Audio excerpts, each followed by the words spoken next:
Avaya has changed my life. Avaya has made me the woman I am today. Avaya is my home. Avaya is personal freedom. Avaya is the reason my life continuously improves. Let everyone in your life know about Avaya. Everyone needs to know about this amazing company. Thank you, Avaya, for appearing in my inbox. What Ike Allen and Andy Anderson have created at Avaya is what the world needs. Hello, Avaya family. I'm Andy Anderson. My partner Ike Allen and I are teachers, mentors, and the co-owners of Avaya University. Avaya is the creator of over 1,000 books, films, courses, teachings, and other supportive resources. Thank you so much for joining us. Our fellow teacher, Michelle Farris, is back with us today to talk about how to stop abandoning yourself. 4 steps to building self-trust and meaningful relationships. Michelle is a licensed psychotherapist, anger management specialist, mother, author, course creator, and one day at a time activist. She loves helping codependent people create healthy relationships without sacrificing their big heart. She's been featured in Psych Central, Bustle, Your Tango, The Good Men Project, and The Daily Positive, just to name a few. And in her private practice, she believes that it doesn't have to take years to heal your relationships. When you learn to trust yourself, you can create mutually satisfying connections that work. She can often be found with a venti latte from Starbucks, working on her next course. Welcome back to Avaya, Michelle. Welcome. Thank you so much. Yay, Always yay, great yay. to have you. I'm so excited for this latest conversation. So we're talking about self-abandonment today, which I'm so excited about because that is kind of the epitome of abandonment in so many ways. So what does it mean to you to abandon oneself? So to me, it's about when we dismiss our own experiences because we assume they're wrong. So instead of like when we have a bad feeling or when we have a difference of opinion, instead of trusting that and being able to actually express it, we question it and go, oh, that isn't right, or somebody's going to think that's stupid. So there's that immediate pause in our own experience. And because it's not just about one thing, it's about your thoughts, your feelings, your perceptions about yourself, the world, other people. It impacts a whole lot. That's why I'm really glad you're doing this topic. Awesome. Thank you. I appreciate that. So we're excited we're doing this topic too. Yeah. So many of us can get help with abandoning ourselves, and it's a very common thing, I would say. Okay, so how do we learn to build self-trust? And I know you're going to go through 4 different steps. So we start by first acknowledging what's in the way. So for instance, a lot of times what's in the way is negative self-talk, which means that conversation you have in your head. I'm not doing anything right. I shouldn't say that. That's stupid. Thoughts like that often come from childhood, or negative beliefs. Maybe you grew up in a family where, you're not supposed to have a voice. You're supposed to let somebody else do the leading, or somebody else to have the opinion because what you say doesn't matter. Those are huge, and it really impacts us. The other thing that you have to look at when you're starting this is any addiction behavior. Because if I'm numbing myself with substances, right, I'm not going to be centered. I'm not going to trust myself because there's actual reasons not to, because I'm literally not in my body at that point. I'm just numbing my own experience. So honestly, I think in any behavior, we have to kind of find what's in the way first. The second step is pay attention to your intuition. Start cultivating that. Everybody receives their information differently. So some people, like I get a feeling, right? I know, something doesn't feel right to me. Other people hear a voice. That's not a good idea. Don't do that, right? Or it can be muscle tension, or it can be a vision. Some people actually see something going in a bad direction. But to start cultivating, what does your intuition look like for you? Because that's going to be the key in developing self-trust.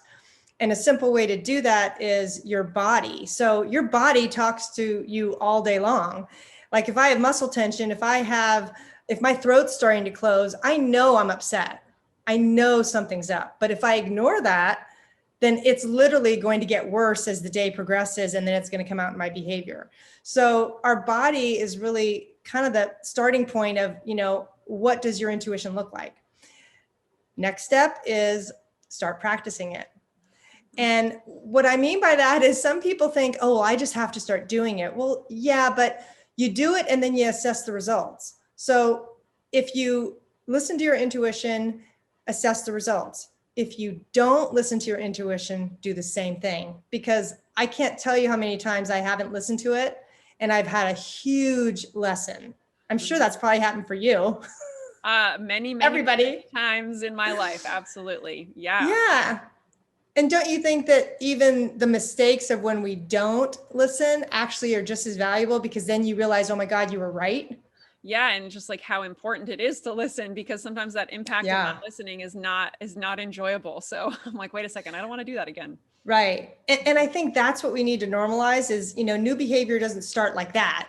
It's trial and error. And when we don't listen, as long as you're willing to go back and dissect it, then that's going to be the key. Now, the last step is kind of, and I hesitated making it a step, but I think it is important, is when you're stuck, right? Because there's going to be times where you're going to be like, I don't trust what I'm feeling. This doesn't make any sense. I mean, I've had like intuitive hits where I have absolutely no evidence, none, but I have the feeling. And I know that that's enough. But in the beginning, I thought that makes no sense. There's nothing in my outside world that's matching that. So I ignored it.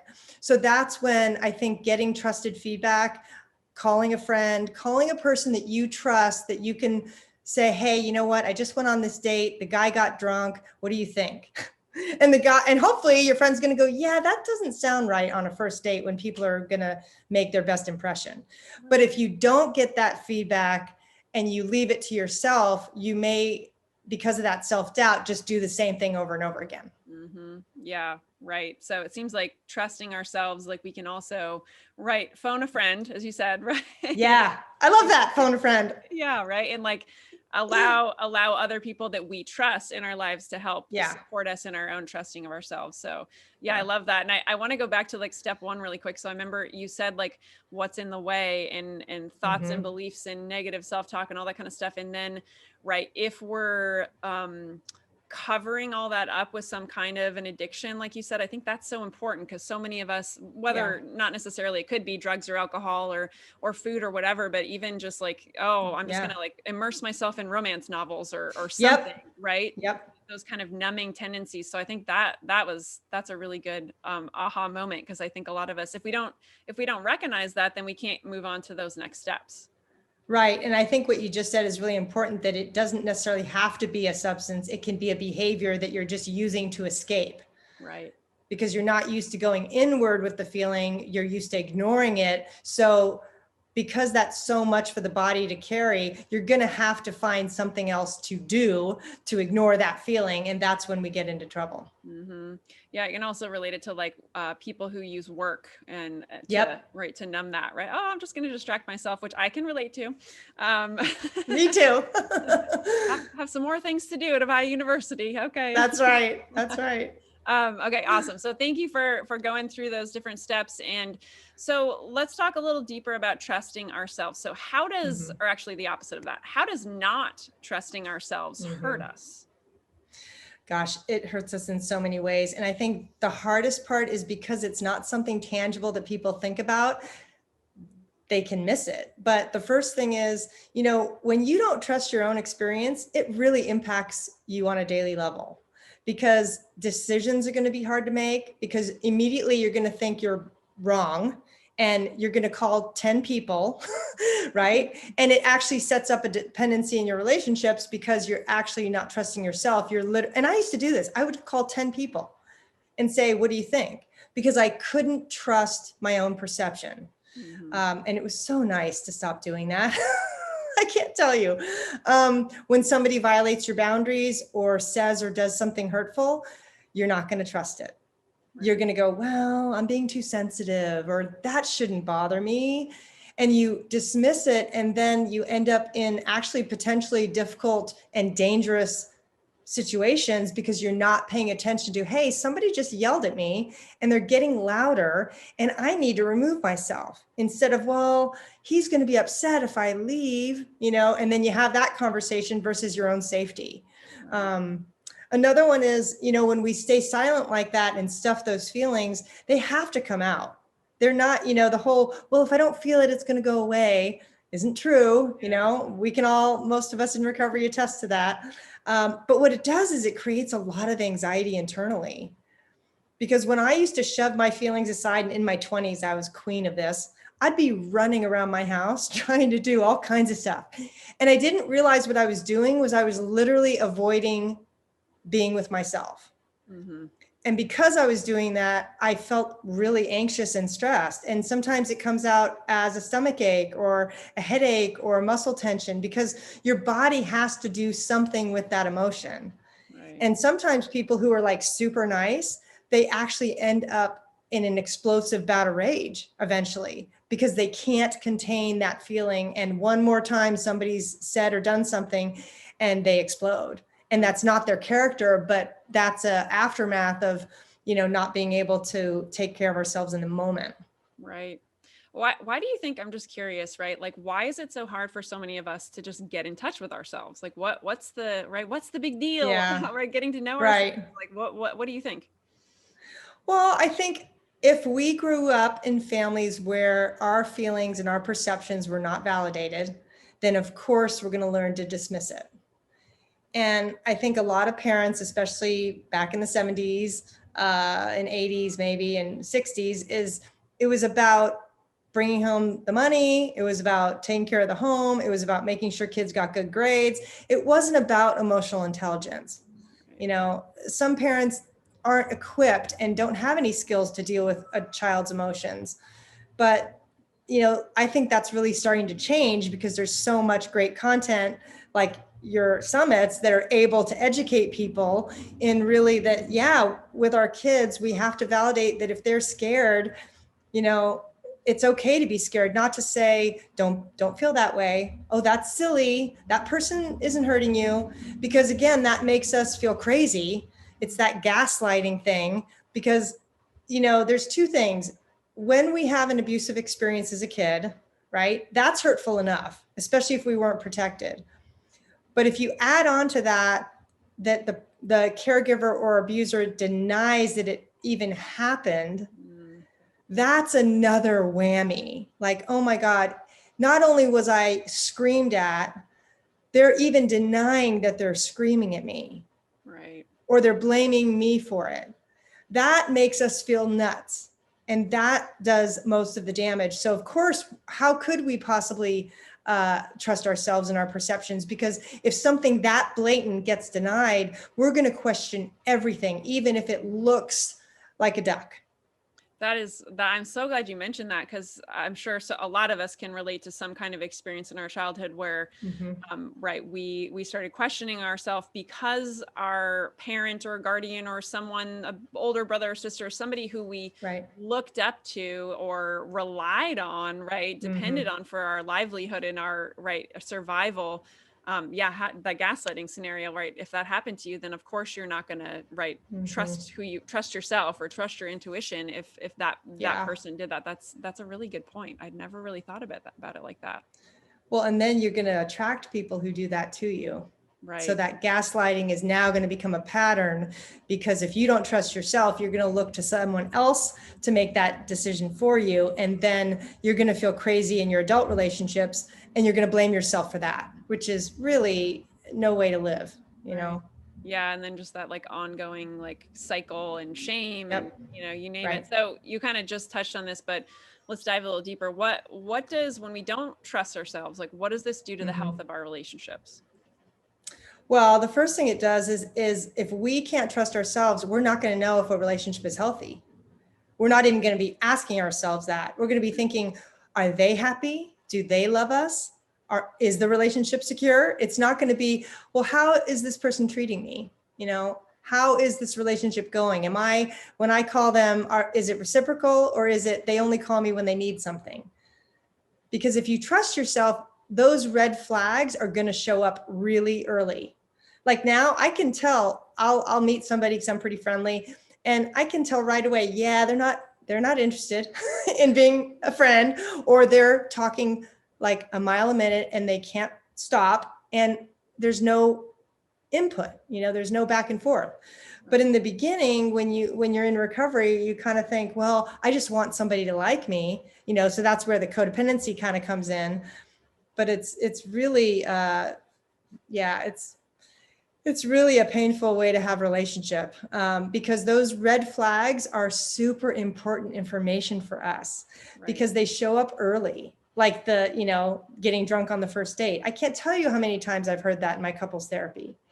And the partner ignored it. Well, we were partying. Well, he was having a hard time, or, well, I thought it was a once in a lifetime thing. It's like, well, yeah, but that's significant. Or if somebody doesn't have any family or friends and they want to glob onto you, that's a big warning sign. Right.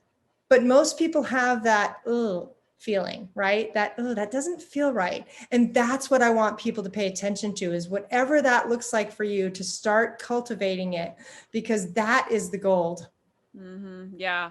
And I'm sure so many like Avaya students listening right now can relate to those red flags, because we talk a lot about relationships here. And if you've been in relationships that ended up being unhealthy for you, right, you might be looking back and be like, oh my gosh, those red flags. They were there all along. Yes. Here's a question about that. And this is a tendency of my own. How do we not beat ourselves up if we're like, oh my gosh, it was so clear, it was so obvious that wasn't a good friend to have or relationship to get in? Like, how do you not beat yourself up? Well, there is a reason you are attracted to the person. You see something, or there's a need you have. And I think to beat ourselves up for having that need is kind of sad, because, dysfunctional people do the best they can until they know better. And it's nobody's fault that we're dysfunctional. Most of us grew up in families where those patterns were set early on. It wasn't something we chose. It's something that we learned over time. So that's where I think we really have to have compassion for ourselves, that, this is really going to be a process of growth. It's not going to be something that happens, in 5 minutes. Right. Yes. Or 5 months. The art of patience. Right. So hard in the moment sometimes, but yes, being patient with ourselves in the journey. Okay, let's talk more about trusting ourselves. So what I guess would be the positive impacts of when we learn to trust ourselves? How does this actually help our relationships? Well, I think it makes them so much easier, because one, you're going to recognize when something isn't working, and you're going to actually be willing to do something about it. So instead of somebody's mistreating you and you put up with it because you think you don't deserve any better, you might look at that person and go, this doesn't feel right. I need to do something, even if it's not necessarily ending the relationship, but you're going to back up. You're going to spend less time together. You're going to not put yourself in situations that feel unsafe, or things like that. I think, we make better decisions, and we can trust that, hey, you know what? I know what's best for me. Because part of self-trust is kind of embracing that what's best for me isn't necessarily best for somebody else. Right. And that's so individual. And if you can learn to trust yourself, then that's going to grow as a huge seed. And then it's going to start impacting a lot of different areas of your life, your work, your play, your relationships, your home life. And that's when it gets really cool. Because like now, I know when somebody asks me to do something, it's a no. If it's a no, I can tell. I can totally tell. Gotcha. Yeah. So here's, interesting that you said that, because I actually had an experience recently that in the world of boundaries, right? And like trusting what felt right to me was different than what felt right to other people. Right. And as someone recovering from codependency ongoingly, it sometimes hurts to set that boundary when others have a different opinion. Yes. Any thoughts there for like people who are like, oh my gosh, that's what's so hard for me, is to set that boundary in the moment where like I trust what I want, but then other people want something different. Like, how do we deal with that? I think that's where the support comes in, because that's where I would make a phone call and go, okay, Andy, I just set this boundary and they didn't like it. And I had that happen recently, where I was in a committee meeting and the person had a totally different take on something. And it was kind of like gaslighting a little bit, but I had to come back to me like, you know what, this is my point of view. And I think as we practice this over and over again, that gets easier, because you're also going to be able to spot the people, right, who are going to violate boundaries or who are going to gaslight you. And you can see that not in a way to judge them, but to understand, okay, some people are going to do those behaviors, and the better I get at recognizing those behaviors, the healthier I'm going to be. Mm-hmm. So like, what if like no one else cares that you have a different opinion, but you care because it's still just so uncomfortable? That's where I go a lot of the times. I'm like, oh, Well, that's an important statement. So if somebody doesn't care a lot about my opinion or my boundary, that's a huge red flag. oh no, actually what I meant was they don't care Oh, if I have a different opinion. Like it's no big deal. It's oh, like yeah. no problem. But like, right, for someone who struggles with codependency, it's like, oh gosh, Yeah. but my opinion's different than someone else's. That's a difficult thing to, deal with. It is a difficult thing. It's totally difficult. And I think that's also where the practice comes in of, God, this is really uncomfortable, and we're going to teeter, and we're going to want to change our opinion at first. But, the 10th time you do it, it's going to get easier. The 50th time you do it, you're probably going to be okay. But it's like, getting your sea legs. You have to test it out over and over by listening to your intuition, and then looking back at the results and go, wow, I was right. And that, I think, is where the self-trust really builds. Yeah, I love that you bring, right, like take a behavior and then you're results oriented about it. So, okay, so what happened when I did this versus what happened when I did that? I think that's so, I mean, it's kind of obvious, but so something I wouldn't think about, right? I'm like, oh, right. Well, why not look at what the impact was of both of these different choices? So I love that. Right. And you can have value in each when you choose to listen to it and when you don't, because both of them are going to give you a lot of information. Right. Yeah. Awesome. Here's a question, kind of like an overarching question about abandonment. So we've talked so much about self-abandonment. I'm curious, for people who also struggle with like abandonment fears in relationship, right? In codependency, it's a common thing for us to be afraid of being abandoned or rejected or whatever. Any suggestions for people who are like in that like fear and really worried that they'll be left? I think that is so common, but if you can look at the self-abandonment first, and that's hard because we want to look at the relationship, right? We want to look at, well, how do I keep this person? But the problem is that's a dicey question, because we don't have control ultimately of when people leave our life, really, and if we can be willing to look at the self-trust first, then you feel more empowered, because you're looking at, okay, how is this relationship? Can I assess this relationship and go, yeah, you know what, this is one I want to keep, or maybe this is one I have to distance myself from, because that's more empowering than focusing totally on, are they going to leave me? But it's a mind shift, right? It's very hard to get our mind off that focus, because especially if you're codependent, you're going to want that connection more than anything else. Right.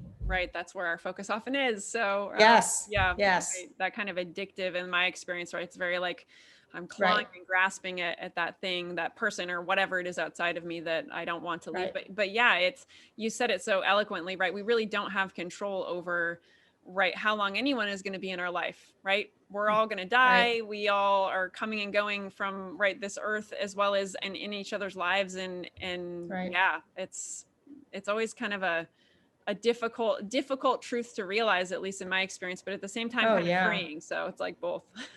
Yeah. And if you're not ready to hear that, there was a time when I would totally have ignored that statement.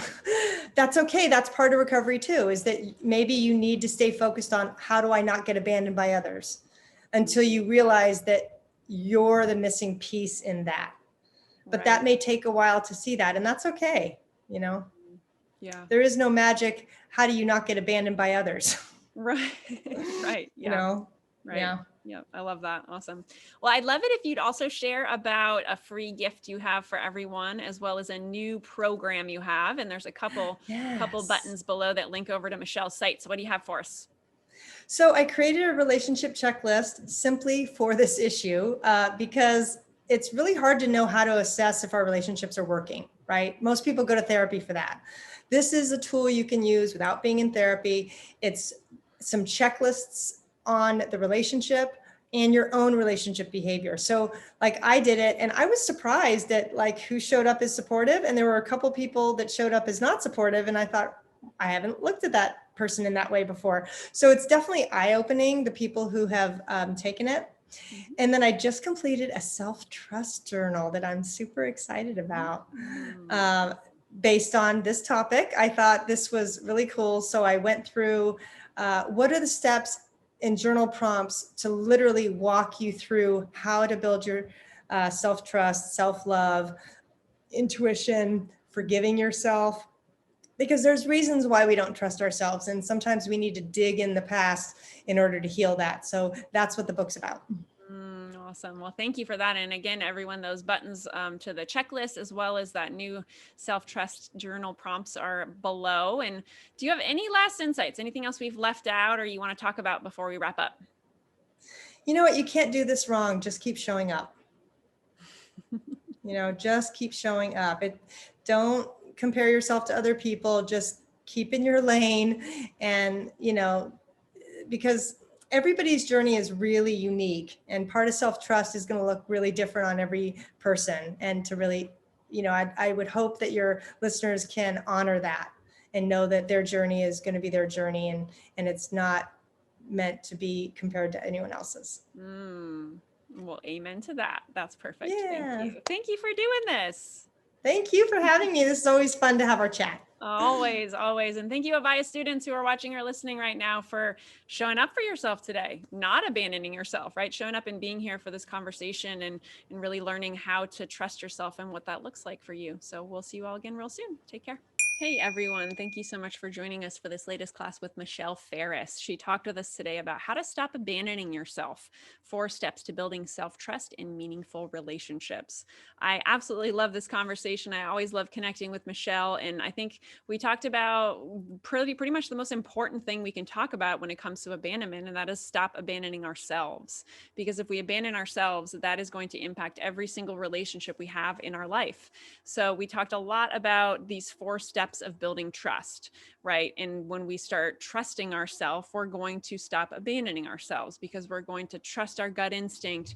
We're going to try new behaviors and start really paying attention to what it is that we want in our lives. What are the behaviors? What are the actions we need to take that feel right for us? And so that we can start building that muscle of trust within ourselves. So I really hope you got a lot out of this. I hope that you're taking it to heart and stopping that abandonment pattern within yourself and starting to really tap into who you are and what you want, and just recognizing how unique and awesome you are, and just to trust that in yourself. So if you enjoyed this class with Michelle, she is featured in many other Avaya University masterclasses, including Breaking Free from Codependency, Overcoming Insecurity and Low Self-Esteem, Breaking Free from Trauma, and many more. You can find all of those on the homepage of avaya.com. Thanks so much for joining us. Take care, everybody. Avaya has changed my life. Avaya has made me the woman I am today. Avaya is my home. Avaya is personal freedom. Avaya is the reason my life continuously improves. Let everyone in your life know about Avaya. Everyone needs to know about this amazing company. Thank you, Avaya, for appearing in my inbox. What Ike Allen and Andy Anderson have created at Avaya is what the world needs.